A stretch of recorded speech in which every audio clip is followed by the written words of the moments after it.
filhas e dos meus filhos. Então, hoje nós estamos retomando esse projeto que é importantíssimo para a esfera do autismo, principalmente para as crianças, jovens e principalmente para os pais, né?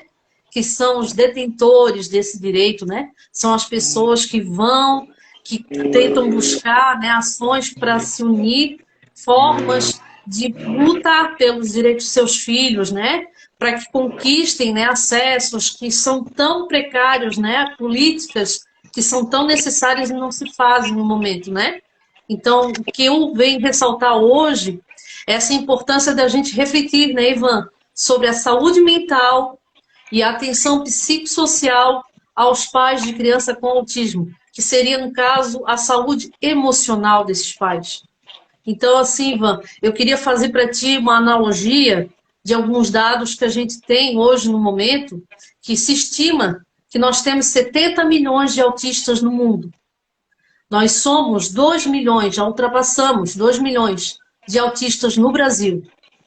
Isso são dados da ONU, tá, gente? Fonte é a ONU, tá?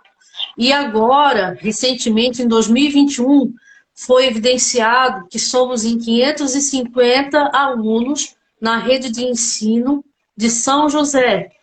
Ontem, conversando com uma educadora do AE, que é o atendimento especializado, né, a criança com autismo na rede de ensino, ela me falou que já perpassa 1.000. Só que esses dados não estão atualizados devido à dificuldade, né, que nós temos de pontuar esses indicadores.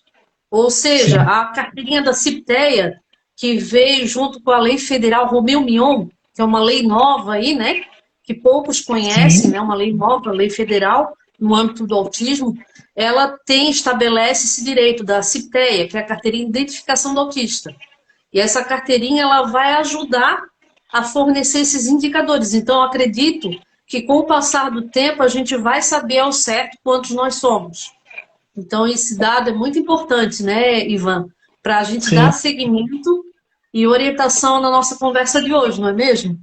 E aí eu queria te convidar agora para você falar um pouquinho, né, da tua pessoa enquanto profissional, as tuas experiências. Quem é o Ivan Rodrigues? Boa tarde a todos. Muito obrigado, Sulei, por esse convite. Quanto tempo, né? Eu e a Sulei, nós já trabalhamos juntos com um projeto social, um projeto muito bacana, ali na Forquilinha, né? Através do Cecília Rosa Lopes, nós éramos alunos ali, e nós desenvolvemos um trabalho social com criança, e foi um trabalho bem bacana, né? Eu sempre tive esse desejo de trabalhar com pessoas, de compreender as pessoas. Eu lembro que na época ali do teatro, grupo teatral Milênio, né, que nós tínhamos na época, nós já fazíamos esse trabalho de conversar com as famílias, de conversar com as crianças, de procurar entender um pouco a situação, não só financeira, social, mas as questões emocionais também dessas crianças, desses adolescentes, né? Desde então, eu entrei para a área do desenvolvimento pessoal. Eu sou formado em administração, mas eu tenho uma pós-graduação em mentoria e coach voltado à gestão de pessoas. Estou finalizando agora uma pós-graduação em ABA. Depois eu vou falar rapidamente aqui o que significa essa sigla. E eu sou estudante do curso de psicologia também, estou na 5ª fase do curso de psicologia. E entender o ser humano, trabalhar as questões emocionais do ser humano, para mim, é algo fantástico, né? Algo que eu sempre gostei. E agora estou entrando nessa área de atendimento às pessoas, procurar auxiliar as pessoas nas suas questões emocionais, né?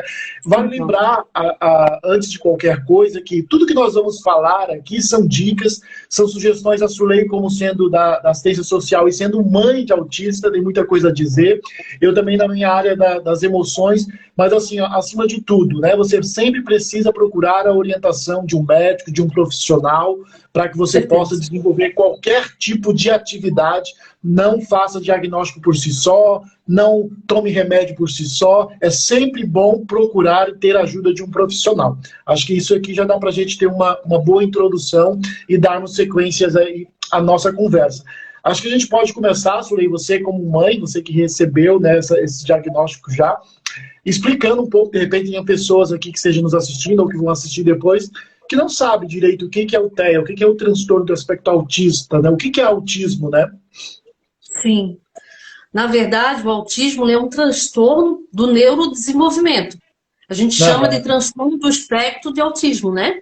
Só que ele é aham, um transtorno do neurodesenvolvimento, né? aham, Então, assim, no cérebro da criança existem várias, né, várias partes. E essa condição cerebral, né, ela pode ser genética, mas pode ser fatorial. Fatores externos podem ocasionar também o autismo, né? O uhum, autismo ele está muito em evidência no momento, porque a cada 40 crianças, uma nasce com autismo no Brasil, né? aham, Hoje eu falei para vocês que já estima-se que já ultrapassa-se esse número para 2 milhões de crianças, né?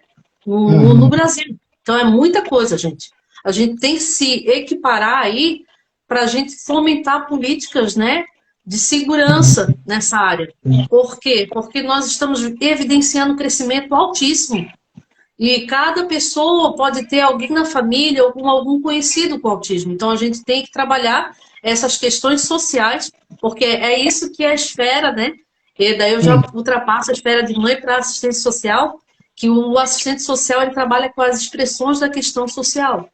Ele trabalha Uhum. com essas diversas políticas sociais. Então se Acho prima, né? que Pode falar, Ivan. vale a pena ressaltar também, né, Sulei, que o autismo ele tem graus, né, diferentes, né? Tem E graus. eu penso também que até a Miriam que entrou ali, a Miriam é minha cunhada, nós temos um menino, né? Ela tem um filho, o Francisco, que é meu sobrinho, e ele foi diagnosticado com autismo. E eu acredito também que essa evidência do autismo tem a ver também com. Agora está mais prático, está mais fácil de se fazer o diagnóstico, né, Sulei? Com certeza. Acredito que antigamente esse era mais difícil, talvez sempre existiu, né, esse número de crianças, de pessoas. Hoje em dia se descobre Sim, adultos, depois de sim, adultos vêm descobrir também que são autistas, né? sim, sim. Mas você E vê eu que a acho que agora o história, Ivan, diagnóstico está mais prático, né? aham, a história, ela nos remete a uma reflexão. Antigamente, lá na fase colonial, lá na época do Brasil colônia, já se existia autismo. Já se existia, Aham. mas era pouco, era tratado como doença mental.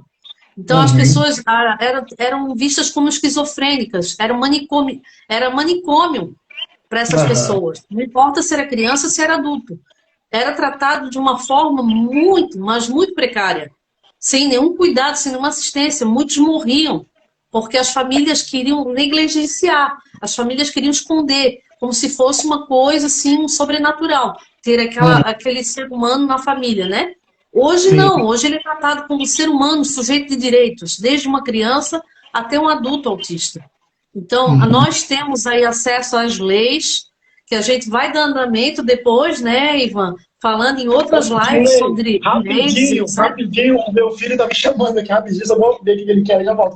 Pode ir falando com os pais aí. Tá bom, fica à vontade. Então, eu vou aproveitar para falar para vocês como foi o meu diagnóstico, né? Como foi a vivência, né? Eu tenho um filho de 6 anos, o Davi, e eu tenho um filho de 4 anos, o Pedro. Ambos são autistas. O Pedro, eu acabei descobrindo recentemente, né? Faz alguns meses. Faz 4 meses apenas que eu descobri o autismo do Pedro. E ainda está um pouco em análise, não foi um diagnóstico fechado, porque ele pode estar sendo sindrômico. O que seria isso, né? Aquela questão da repetição. Como tem um irmão que é autista, ele pode estar Aham. imitando os sinais de autismo do irmão. E o irmão, Uhum. já de 6 anos, foi uma situação bem complicada para mim, porque eu sou mãe Uhum. solo, né? E eu tenho pouco apoio, né? Eu não tenho familiares para me ajudar, eu tenho só alguns que me ajudam, como a minha mãe. Só que a minha mãe já é uma senhora de idade, ela tem os Aham. problemas dela pessoal também, né? Então, esse pouco apoio sobrecarrega a pessoa, né? Principalmente a mãe.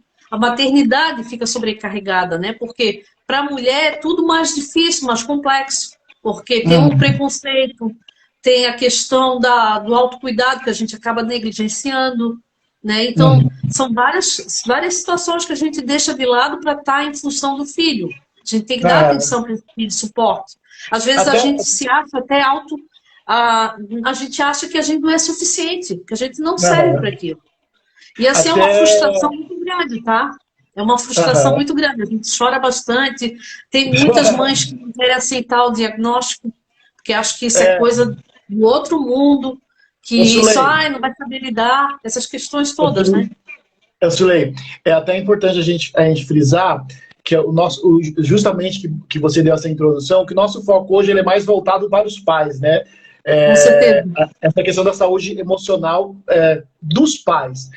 E eu estava lendo alguma coisa aqui que eu até anotei para a gente falar, que você entrou nesse assunto, a forma como eu lido com o diagnóstico, ela conta muito, né, Suley? Porque o que acontece? Sim. Eu acho que é normal, no primeiro momento, a primeira reação é a de não aceitação, é a de recusa do diagnóstico, né? Você pegar esse diagnóstico e você...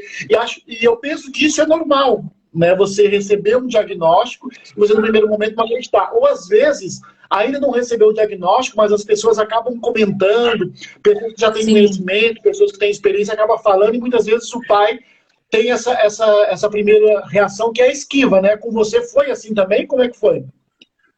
Olha, eu sempre, eu não sei se é porque a minha área de assistência social também acabou me ajudando nisso, eu sou uma pessoa que não tem preconceito com nada, sabe? Eu tenho a cabeça aberta para as coisas, eu gosto de acolher as pessoas.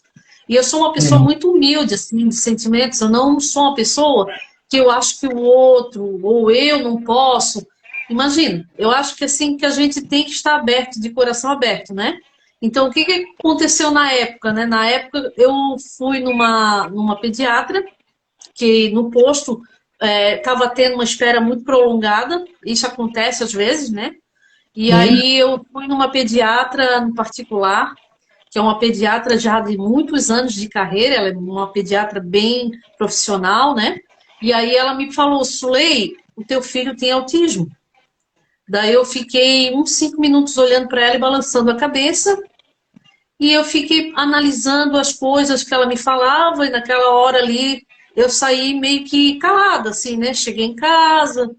É normal chorar, é normal a gente se sentir frustrado, a gente se sente culpado da situação também, mas depois a gente vai analisando, a gente vai buscando conhecimento, estudando sobre o assunto. Uma coisa que eu falo que a gente deve sempre fazer, antes de mais nada, a gente lê sobre aquilo que a gente está passando. E eu leio muito, eu estudo muito sobre isso, né? Por quê? Porque ninguém vai me dar mais forte do que eu mesma. Eu mentalizar coisas positivas, eu atrair coisas boas para mim, né? Então eu pensava sempre assim, isso não é o fim da picada. Eu vou conseguir, se ele me escolheu para ser mãe dele, e eu o escolhi para ser meu filho, eu tenho capacidade para amar ele e vou ajudar ele, sim. Ele vai se tornar um grande ser humano. Você até citou uma expressão ali, mas o que eu entendo? Que às vezes essa questão da recusa, da negação, nem sempre tem a ver com o preconceito, mas com o desconhecido mesmo, né? Sim, Com esse sentimento que você falou, que às vezes os pais não querem acreditar. Não é por uma questão de preconceito, é por uma questão de não saber com o que está lidando, né? Até a Miriam, ela comentou ali que a melhor forma de ajudar é você reconhecer, você aceitar, né? Porque isso para qualquer situação, né, Suley? O primeiro passo é você aceitar, você assumir que você está passando ou que você tem determinada dificuldade. A partir daí é que você vai buscar ajuda. Então, eu acredito que as pessoas passam por essas etapas. A primeira etapa é da negação. Eu não acredito que meu filho tenha isso, ou eu não quero. Depois vem essa questão que você falou, que é muito interessante, que é a questão da alta culpabilidade, né? Do pai ou da mãe começar a querer se culpar. O que eu fiz de errado, né? Né? Onde foi que eu errei? Qual foi o problema? Por que isso aconteceu? Qual comida que eu comi? O que eu fiz na minha gestação? Várias hipóteses, sabe? As pessoas vêm e começam a perguntar, será o que eu fiz de errado, né? Para merecer ou para ter um filho? Um monte de pensamentos vãos que não levam a nada, na verdade. Porque, na verdade, o que vai te ajudar é você conhecer sobre o assunto e procurar acesso, ajudar seu filho, você também trabalhar essa questão emocional que a gente vai falar hoje, né? Porque... Tudo que é desconhecido me incomoda, né, Suley? Exato. E eu acredito que, assim, ó, quando você recebe uma notícia ruim, eu gosto de usar, tem um personagem ele é bíblico, mas eu quero usar ele como histórico, fora da religião. Ele estava exilado num país e ele recebe uma notícia de que a sua cidade estava destruída, que os seus antepassados, os seus familiares estavam acabados. E ele tem esse primeiro momento do que não acredito que isso aconteceu, de chorar, de se lamentar. Depois ele vai orar, né? Ele acreditava em Deus, ele foi orar, mas depois ele se levantou e foi tomar uma atitude, uma decisão. Então o que eu penso? Que todas essas etapas, elas são normais e está tudo bem. Você primeiro, em algum momento, você se sentir não acreditar, depois você tem esse processo de tentar descobrir o que eu fiz, esse processo da tristeza. Mas depois você precisa se levantar, e isso vai até te ajudar na sua questão emocional, e em busca, o que eu posso fazer para dar sequência, para dar o melhor, para fazer o melhor possível para essa pessoa? Porque assim, existem situações que estão sob nosso controle. E existem situações que estão fora do nosso controle. E sabe quais as situações que geralmente nos deixam doentes? As situações que estão fora do nosso controle, porque nós temos a mania de focar naquilo que não está no nosso controle. Né? Então, por que não? Eu entendi que nós temos esse problema, que estamos passando por essa dificuldade, ok? Eu não tenho como reverter, mas o que eu posso fazer para ser um pai melhor? O que eu posso fazer para ser uma pessoa melhor? E entender, acho que é o princípio de todas as coisas, né? Entender o processo pela qual você está passando, acho que é o princípio para que você tenha uma saúde emocional melhor, né? E foi pensando assim, dessa forma que você falou agora, que eu achei muito legal, que eu comecei a mobilizar esforços para ter esse projeto na rede social. Porque eu achava egoísmo conhecer sobre o assunto e ficar só para mim. Porque eu vi que existe falta disso lá fora. Existe falta de pais que abracem os outros pais que não sabem, que precisam de ajuda. Sem essa coisa de estrelismo, de querer se aparecer... Essa coisa mais de olhar, eu sou identidade, eu sou igual a você, eu sou uma pessoa simples, eu estou aqui sofrendo, eu passo por isso igual a você. Por que nós dois não podemos nos unir em prol dessa causa? Né? Isso que é a minha proposição do projeto Diário de uma Mãe de Autista. E aí foi onde que a gente se encontrou, né, Ivan? E a gente fez essa parceria hoje, que está tão legal aí, que eu estou gostando dessa live pra caramba, que é sobre a temática do... saúde mental e atenção psicossocial às mães, né, e aos pais também, né, das crianças com autismo. Você que está nos acompanhando aí, manda essa live, né? Mandar essa live para outras pessoas, né, Sulei, que é bastante importante esse tema, né? Oxe. Então, a forma como a família lida com isso, acho que é o princípio de todas as coisas, nessa questão de você aceitar, né?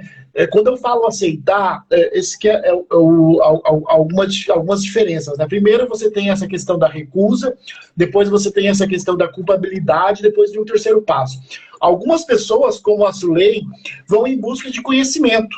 Algumas pessoas vão em busca de usar essa oportunidade que você teve de ter essa pessoa... O Edson está falando que muitos pais têm isolamento, né? Por causa da pandemia também, né? Aí acabam se isolando também, né? A pandemia, acho que ela veio aflorar bastante essa questão, né, Sulei, dos transtornos emocionais. Mas eu estava dizendo que, assim, algumas pessoas têm essa primeira, essa recusa, depois essa culpabilidade, aí depois você vai para a terceira etapa. O que é? Algumas pessoas usam isso como uma oportunidade para desenvolver projetos sociais, como você, para aprender, são gratos pela oportunidade de terem recebido esse presente, que é cuidar de uma pessoa especial, mas algumas pessoas também vão pelo caminho do vitimismo. Quando eu falo aceitar, o aceitar não é, né, como eu sofro. Não, o aceitar é dizer, não, eu sei que eu tenho isso, mas o que eu posso fazer para fazer disso uma situação onde eu posso beneficiar outras pessoas, onde eu possa crescer como pessoa. Então, a forma como você pensa, né, também sobre essa questão, vai te ajudar a ter uma saúde emocional melhor, né? Com certeza. E é por isso que, assim, a gente vai agora iniciar nossa live sobre o assunto, né, Ivan? Remetendo-se aí, né, à necessidade, né, de novas políticas públicas no âmbito da saúde mental. E se fazer um parêntese, a gente tem fomentação, sim, de políticas públicas para crianças, para jovens, né, para os idosos. Eu não vejo nenhuma política pública voltada para a saúde das mães. E se tiver alguém agora aqui, do poder público, alguma entidade, algum órgão que se faça presente, eu gostaria da ajuda de vocês, dessa reflexão. Cadê as políticas públicas para as mães? As mães solos, as mães de crianças especiais. Cadê? Cadê o CAPS mulher? O CAPS mulher é necessário, não é só o CAPS infanto-juvenil. É tão necessário quanto. Nós temos que trabalhar essas questões. São questões sociais emergentes. A gente fez agora 2 conferências, Ivan. Conferência estadual e também foi feita aqui em São José. Então, essa situação não é só necessário debate, a gente tem que colocar em prática. Eu vejo que na lei orçamentária se tem essa necessidade, essa importância de se fazer alguma coisa. Então, eu sei que São José está desde 2021 aí uma parceria entre Secretaria de Saúde e Secretaria da Educação para fomentar um centro de referência de reabilitação a criança e jovem, de 0 a 14 anos. Tá? Eles estão fazendo. Só que ainda não se tem, eu acho, um endereço. Que a saúde está fazendo toda a parte da estruturação ali do profissional, né, da equipe multiprofissional, e a educação ficou atrelada nessa questão do endereço, né? De fomentar essas outras partes técnicas, né? Então, assim, eu acho isso aí muito interessante. Parabéns! É isso aí, a gente precisa disso aí. Mas precisamos também de um CAPS mulher. Precisamos também de projetos que ajudem os pais. Por quê? Os pais estão abandonados. Sim. Cadê? Né? É isso aí que eu faço essa reflexão hoje, né? O que eu vejo, Sulei, é que assim, a questão da saúde, da saúde emocional, é uma questão que parece que é sempre deixada de lado. Isso eu agora estou falando na saúde emocional no âmbito geral. Por exemplo, no município de São José, nós temos só 2 psicólogos para atender toda a rede pública. Né? Então, imagina, como que 2 psicólogos vão dar conta disso tudo? Não dá conta nem das crianças, como é que vai dar conta, né, de atender os pais dessa criança? Então, eu percebo que a saúde emocional é deixada de lado. Não só pelo poder público, mas muitas vezes por nós mesmos. Né? Essa semana eu brinquei, né, que tem 2 coisas que parece que a gente só procura ajuda quando já está no extremo. É dentista e psicólogo ou psiquiatra.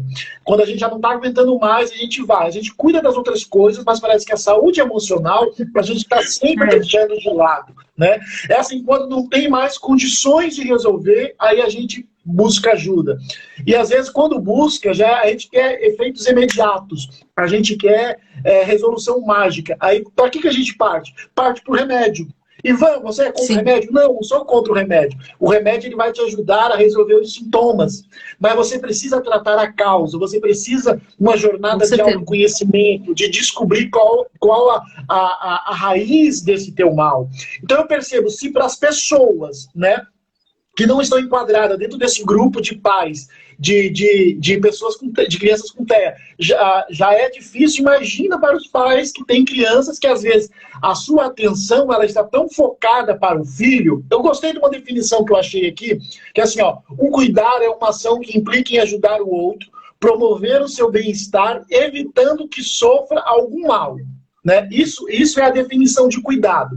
Agora, imagina você estar sobre o cuidado de uma criança que precisa, de fato, de um pouco mais de atenção, de um pouco mais de esforço. Aí esse pai, essa mãe, está dedicada a cuidar desse filho. E quem é que cuida desse pai, dessa mãe? Né? Exatamente. Então, aí é que entra essa importância da rede de apoio. Né, de você construir uma rede de apoio com familiares, com amigos, para que esse pai e essa mãe também tenha a oportunidade de cuidar de si mesmo. Porque a primeira coisa que você que é pai, né, de uma criança especial, de uma criança que tenha o TEA, que você precisa entender é que se você não estiver saudável, você não tem como cuidar do seu filho. Então, é um motivo a mais também. Às vezes, sim, falta muitas políticas públicas, falta um pouco mais de intervenção do do poder público sobre isso, falta. Mas também aquela questão também, o que eu estou fazendo para melhorar isso? O que eu estou fazendo para me ajudar? É muito fácil, muitas vezes, a gente jogar assim, toda essa responsabilidade, mas há várias coisas que no dia a dia eu posso fazer. O simples fato de eu me interessar por ver uma live, por assistir um vídeo, por ler um material que me dê orientação sobre o assunto, já é uma forma de me ajudar. Mas muitas vezes as pessoas não estão nem interessadas nisso. Então, assim, é também se levantar e se prontificar. E saber que, para cuidar do seu filho, você precisa estar bem, né, Sulei? Com certeza. E em tempos que nós estamos passando de crise financeira, crise da saúde, né, que é uma crise sanitária, o Covid, né, pós-Covid, né, mas ainda estamos passando pela pandemia, não acabou. Então, são várias crises. Que isso desencadeia o quê? Crises emocionais.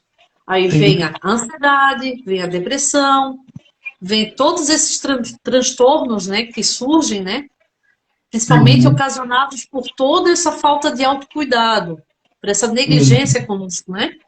Por conta do que? Da gente ter que priorizar outra coisa. E essa desordem emocional vai causar todos esses danos à saúde mental. O que seria a saúde mental, então? Saúde mental é mais do que o bem-estar do indivíduo, né? Ela não é só um termo, né? O Ministério da Saúde, ele define que o estado é um estado completo de bem-estar físico, mental e social, né?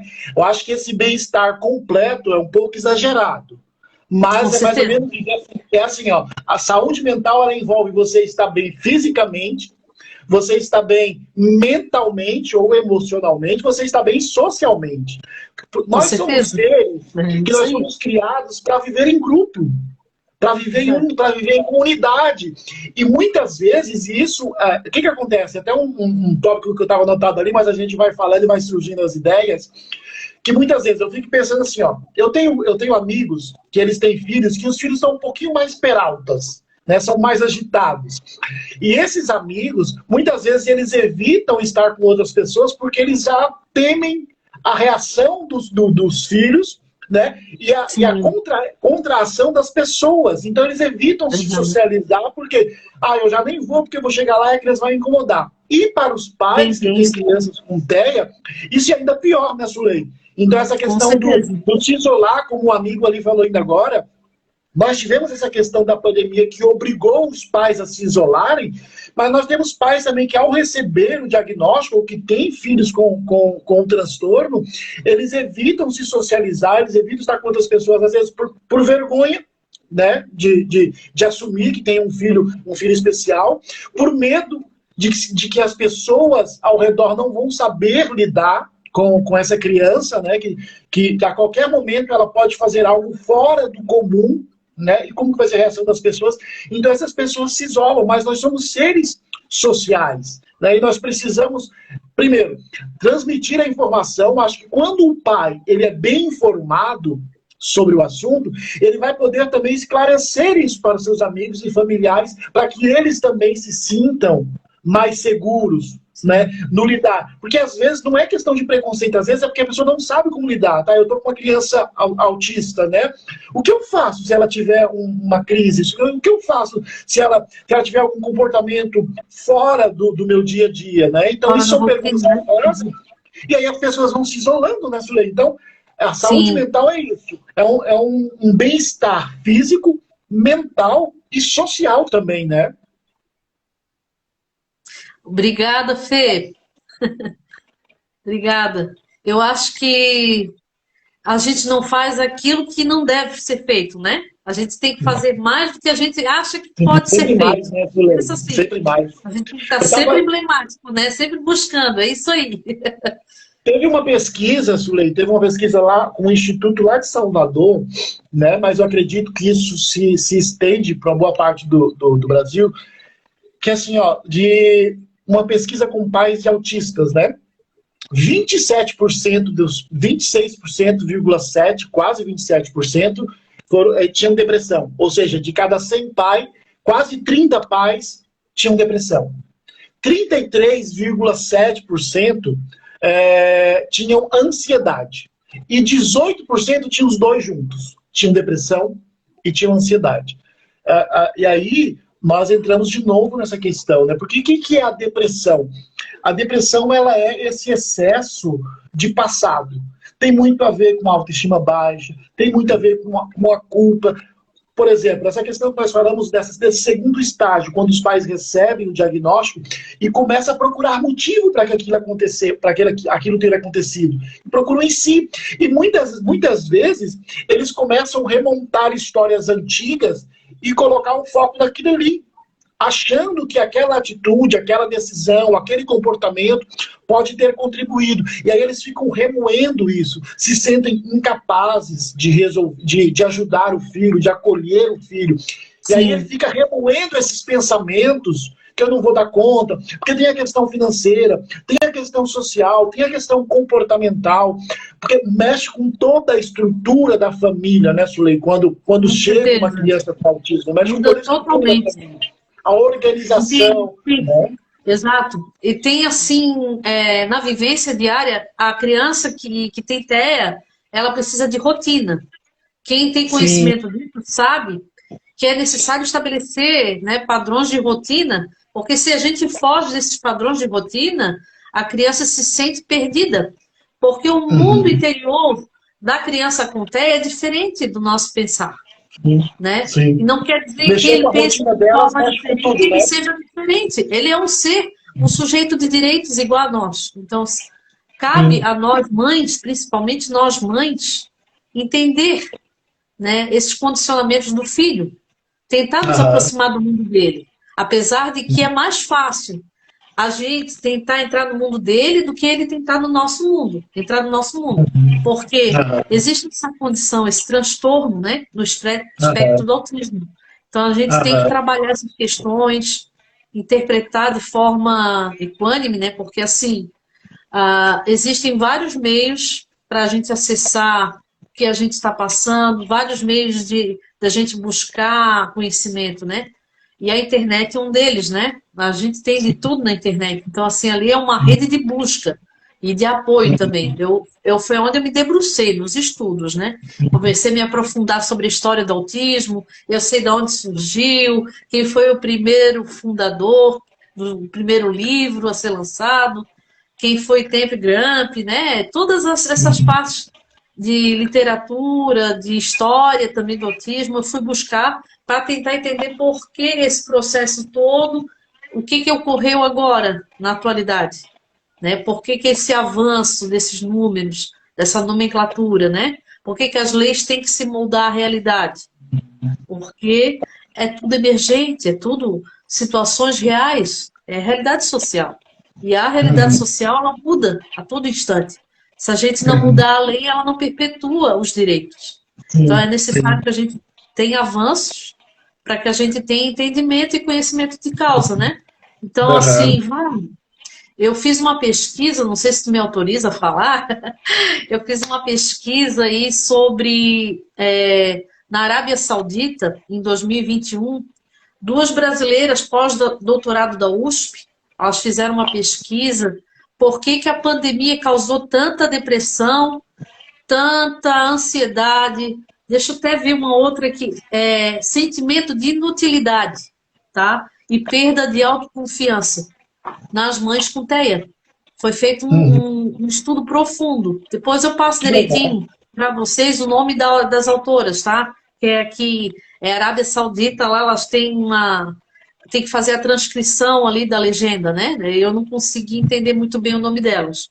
Mas, assim, elas falam que a condicionalidade da depressão, da ansiedade, da perda de confiança, isso tudo, dentro da pandemia, ela está relacionada mais ao nosso íntimo, ao nosso subjetivo, do que a nossa realidade.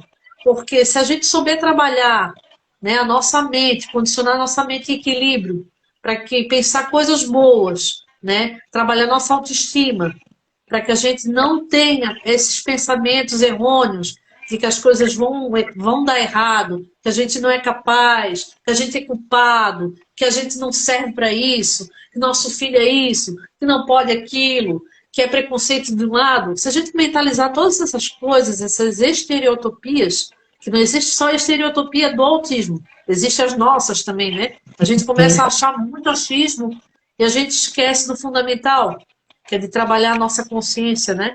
E aí elas falam que foi realizado um estudo para demonstrar as implicações diretas à saúde mental, em especial às mães de crianças com autismo. Né? Foi onde elas pontuaram todas essas evidências, né? Que a perda de consciência, né? A autoflagelação, as mulheres não se cuidam.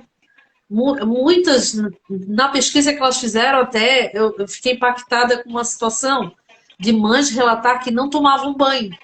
2, 3 dias sem tomar banho, porque tinha que ficar cuidando dos filhos. E aí, como tu disse ali no início, acho importante ressaltar, o autismo tem 3 níveis, né? Que a gente chama de leve, moderado e severo.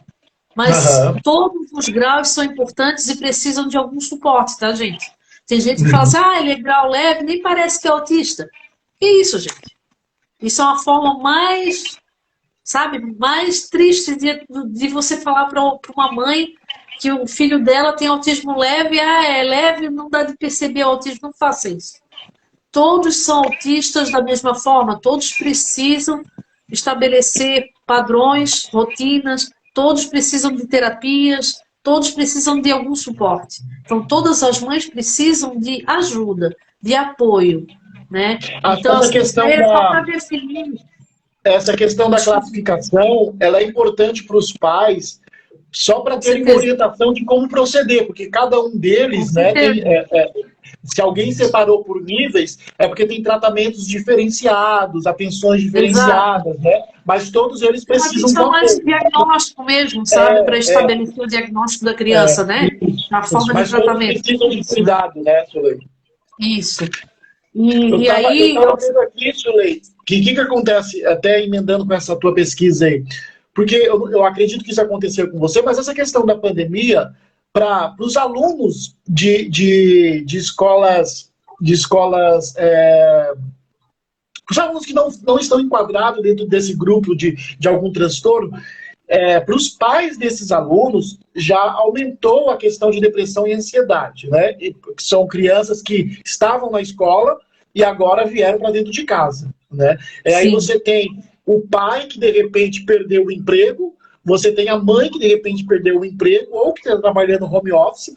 Essa criança que antes passava um período, ou às vezes período integral na escola e que agora está dentro de casa.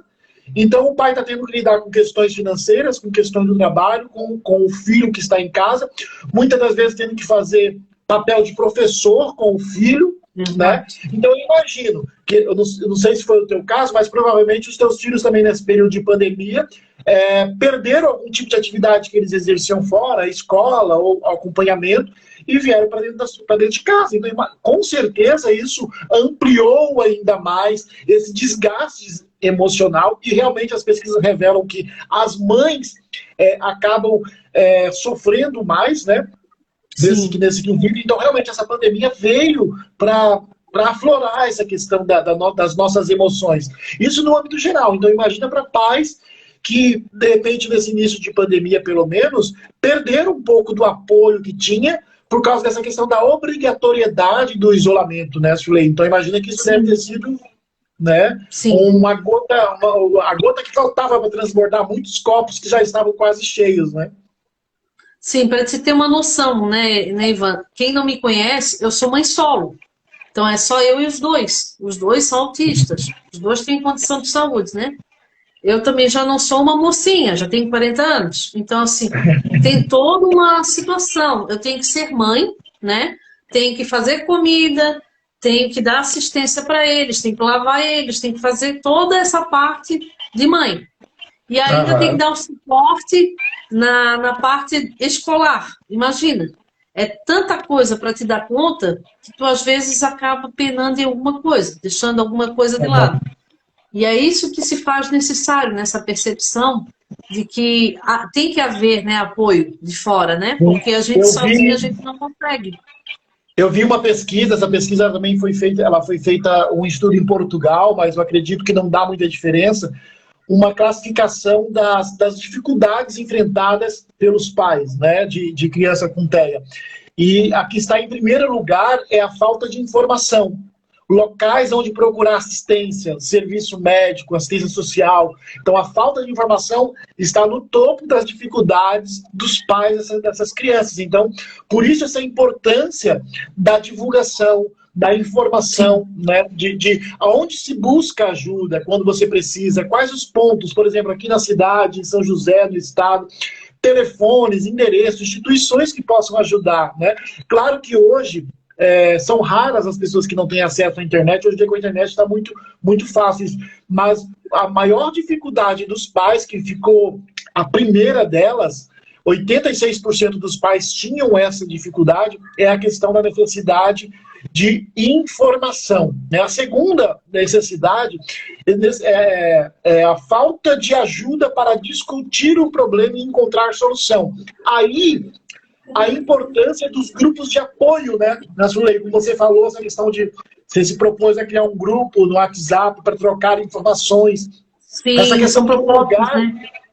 Essa questão de um lugar onde você possa falar sobre o assunto, né? Obrigado, falar sobre, discutir, né, com outras pessoas que também passam pela mesma situação.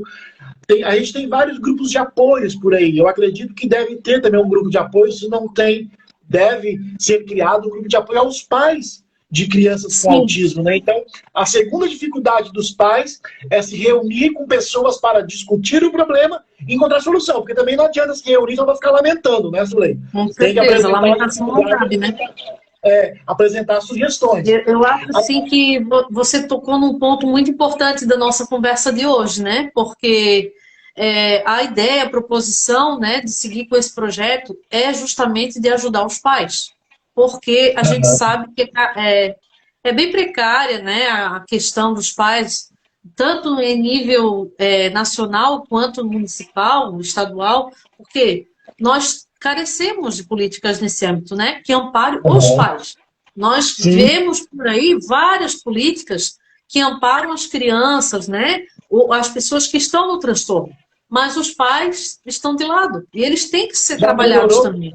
Tem que ter, já né? melhorou bastante, né, Sulei, essa questão do tratamento com a pessoa com o transtorno, mas ainda pode caminhar mais. Mas os pais, acho que estão praticamente descobertos, né? Sim. Outra questão... Pode falar. Desculpa. Eu ia falar para ti, para a gente falar sobre o centro de apoio, né, psicossocial. Depois eu quero conversar um pouquinho sobre isso. Tá. Deixa eu só falar sobre a questão. A terceira necessidade, a maior necessidade, é de ter mais tempo para si mesmo. 68% dos pais reclamaram disso, que não queriam ter mais tempo para si mesmo. E acho que essa é uma questão muito importante, né, Sulei? Como resolver isso, né? Criando uma rede de apoio, procurando amigos, familiares que possam te auxiliar nesse quesito de o que você, sei lá, preparando uma pessoa, um familiar, um amigo, que possa, de repente, cuidar dessa criança durante um período, durante um dia, durante algumas horas, para que você possa ter esse momento. E essa questão também da divisão dessas atividades ou dessas responsabilidades na família, né? Eu estava vendo um vídeo. Você falou que você é mãe solo. Eu estava vendo um vídeo que há muitos casais que após o diagnóstico acabam se separando, né? Por quê? Porque o que acontece? Não há um respeito da individualidade de cada um, não há uma divisão das responsabilidades. A mulher, ela tem a tendência, a mãe, né, ela tem a tendência a se entregar mais e acaba focando mais no filho. De forma geral, a mãe já acaba fazendo isso, né? Depois que ela tem um bebê, essa atenção dela, que antes era só do marido, agora ela direciona muito para a criança. Agora, imagina quando se tem uma criança com um transtorno. Então, essa conversa clara, essa divisão de tarefas, essa divisão de responsabilidade, essa reestruturação das agendas para que não fique pesado nem para um, nem para outro. Essa questão do cuidado quando se tem outros filhos que talvez não tenham o transtorno, de você, às vezes, ignorar essa criança, dando atenção demais para aquela que está... Acho que tudo isso precisa ser trabalhado para que haja uma harmonia em casa, para que haja saúde emocional, né, Sulei? Com certeza.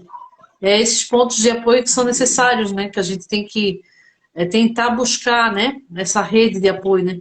Aquela questão que tu colocou ali, Ivan, sobre fazer, né, um grupo para apoio, eu queria colocar aqui que eu estou à disposição de forma voluntária para quem quiser me procurar ali no Instagram ou no Facebook por através de Messenger para buscar ali ajuda, tá? Eu coloco aqui para vocês meu WhatsApp para depois a gente formalizar um grupo de pais e mães de São José, tá? Do TEA. Eu acho isso importante. A gente vai sendo trabalho de formiga, um mais um passa para o outro. Daqui a pouco a gente vai estar com uma quantidade X e a gente vai poder levantar essa bandeira, ter uma camiseta e ir em frente com outras ações. O que vocês acham disso, né?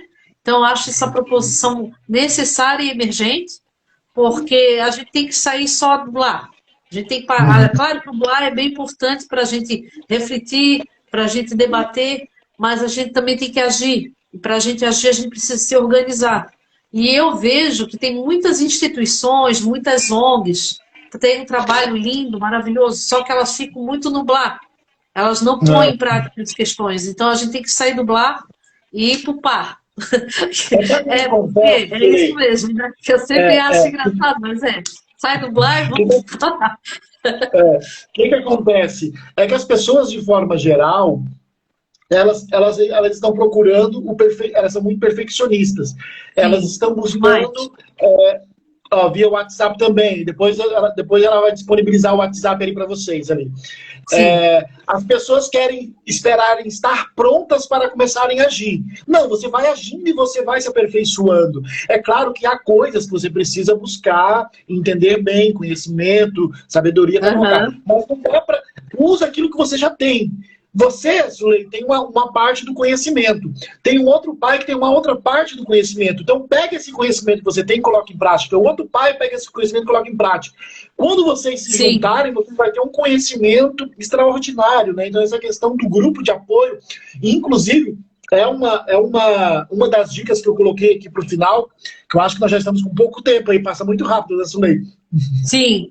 É que é um assunto tão importante, tem tanta tratativa para falar, né, que dá vontade de você abraçar todo mundo e vamos debater, vamos ouvir aquele, porque todo mundo tem algo a ser falado, algo a ser ouvido também, né? Eu acho tão importante essa conversa aos da gente. As coisas vão crescendo, né, Sulei? Cada um ajudando um pouco. Então, quer dizer, essa questão, rede de apoio, grupos de apoio de troca de experiência, que foi isso que nós falamos, trabalhar a individualidade de cada membro da casa, é muito importante isso, cada um tem a sua própria individualidade, você precisa agir de forma diferente. Essa questão de ter alguém, de conseguir alguém que possa dividir essa carga para você e tirar um tempo para si mesma, né? Por isso, em especial as mulheres que são as mais afetadas nesse quesito, né? Procurar alguém que você possa pedir apoio, pedir ajuda. Muitas vezes as pessoas elas têm medo de pedir ajuda, elas têm vergonha de pedir ajuda. E é importante. Uma coisa é você ficar só sabendo, ó céus, ninguém me ama, ninguém me quer, ninguém me ajuda. Isso é ruim. É você chegar na pessoa e falar assim, olha, fulano, preciso de ajuda. Consegue me ajudar? Né? Desenvolve um relacionamento também, né? Não deixa para procurar a pessoa só quando você precisar. Desenvolve um relacionamento. Acho que isso é muito importante, né? Eu acho que tem muito preconceito nessa questão de se procurar ajuda também, tá? Tem muita gente que pensa assim, eu vou uma psicóloga, vão pensar que eu tô louco. Não, gente, psicólogo não é só para louco. Psicólogo é também tentar entender as coisas que estão acontecendo, né? Para que você evite louco, né? Exatamente. Mas é isso aí, é extremamente importante isso aí. A gente tem que evitar de ficar louco, é isso aí. Porque depois que acontece, a gente não tem mais o que fazer. Aí é medicamentoso, é tratamento medicamentoso e clínico. Né? Então a gente tem que evitar chegar numa situação, num estágio que a gente não vai mais dar conta. A gente tem que a pensar positivo, buscar apoio, trabalhar outras questões, né? E não deixar a peteca cair, né? É isso aí. É como você falou, trabalhar essa questão do pensamento, né? Uma das das questões que eu uso bastante é você questionar os seus pensamentos. Nós temos muita facilidade em aceitar pensamentos negativos, né? A gente vai alimentando eles, alimentando eles. E aí a gente, além de termos os nossos próprios pensamentos negativos, nós nos alimentamos de outro. Quando você assiste um jornal, às vezes as pessoas já logo de manhã colocam um jornal, ligam um jornal aquele que assim, ó, que dão todas as notícias de desgraça que aconteceu durante a noite. As pessoas se reúnem só para falar mal uma das outras, as pessoas se reúnem só para falar mal de política, elas vão se alimentando de coisas ruins, né? Então, quer dizer, a situação gera o seu pensamento, o pensamento gera uma emoção que gera um comportamento. A única coisa que você pode mudar dessa escala aqui é o pensamento. É a forma como você olha para essa situação, né? Que vai mudar o seu comportamento, que essa é uma das áreas de estudo do ABA, né, que é a análise do comportamento. Estudar o comportamento da pessoa em relação ao ambiente. Acredita-se que se o ambiente influencia o comportamento e o comportamento o ambiente. Então, quando você cria um ambiente adequado para a sua criança, quando eu falo de ambiente, eu não estou falando só de estrutura, estou falando na relação familiar, estou falando na organização, nas distribuições de tarefa, na apresentação de questões, né? Você está criando um ambiente para mudar o comportamento. E sempre que a criança tiver um comportamento que você esperava, aquele comportamento, gratifique, né? Fortaleça, incentive esse comportamento. Acho que vai ser muito interessante. Sulei, eu acho que daqui a pouco eles vão nos derrubar, né? Tá faltando um pouco. Eu só vou terminar aqui a minha parte, que é do social, que eu não cheguei a falar, que é do CAPS, que é onde é uma rede de apoio que os pais podem buscar apoio. Para quem não sabe, o CAPS, né, é o Centro de Atendimento Psicossocial. E aqui em São José nós temos o CAPS, que é Centro de Atendimento Infanto-Juvenil, que é o CAPS 1, o CAPS 2, que é adultos com transtornos, e o CAPS AD, para dependentes químicos, que foi ano passado inaugurado. Só que se necessita aí pensar, se tiver alguém que possa levar essa ideia adiante aí depois, né? Um CAPS mulher, né? Que foi falado hoje, né? Para quê? Para essas mães. Para as mães, né? Para os pais, né? Porque não adianta a criança ter terapia e o pai não ter apoio. Porque o pai adoece, quem vai cuidar daquela criança, não é mesmo?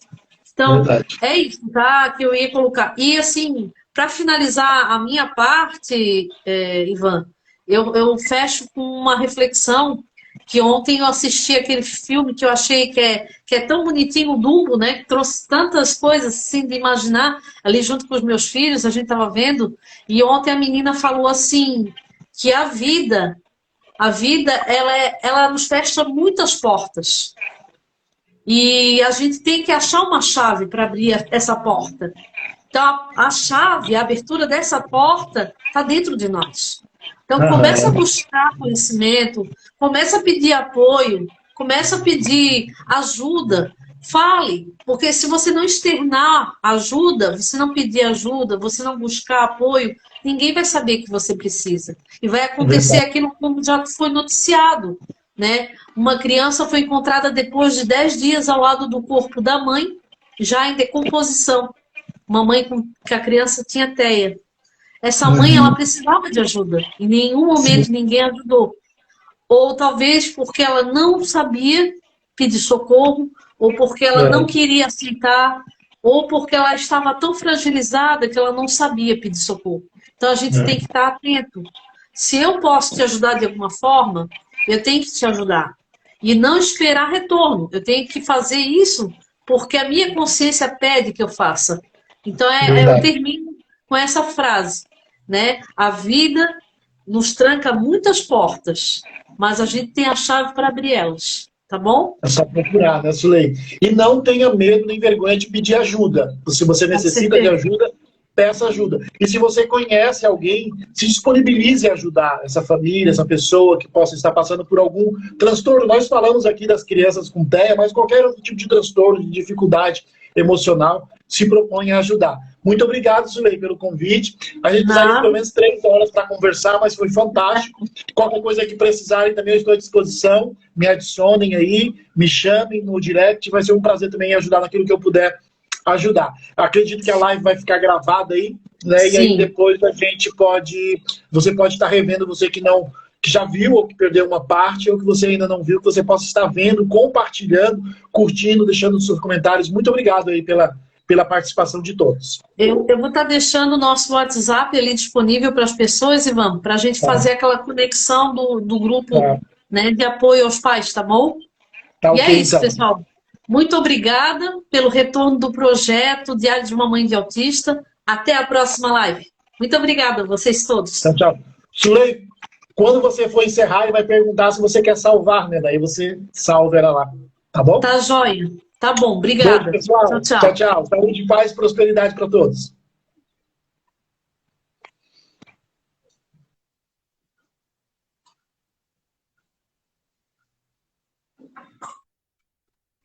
Tchau.